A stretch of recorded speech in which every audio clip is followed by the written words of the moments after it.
Il sera peut-être le 3e homme de l'histoire du foot à soulever la Coupe du Monde comme joueur et comme entraîneur. Un trophée de plus à son palmarès, car Deschamps est avant tout un homme d'expérience. Champion de France avec Marseille, d'Italie avec la Juventus, d'Europe et bien sûr du monde.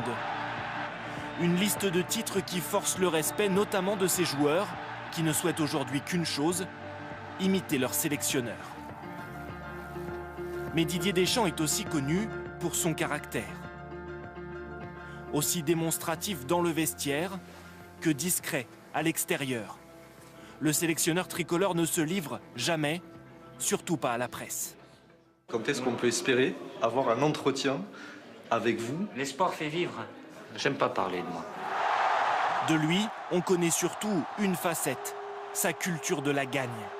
Point essentiel de la méthode Deschamps, celle qui l'a mené en finale de la Coupe du Monde 2018. C'est l'exigence des résultats, c'est le détail, c'est l'état d'esprit de l'équipe et de chaque joueur qui se met vraiment au service du collectif. Le collectif et l'humilité, comme lors du quart de finale contre l'Uruguay. Kylian Mbappé s'agace après une faute contre lui, prend un carton jaune, Deschamps le recadre. Kylian, écoute-moi, arrête de faire chier. Stop et c'est tout. Tu ne le mérites pas, mais ne fais pas ça. Allez, lâche rien. Efficacité, sobriété, des qualités qu'il faudra aux joueurs français pour marcher dimanche dans les pas de leur sélectionneur.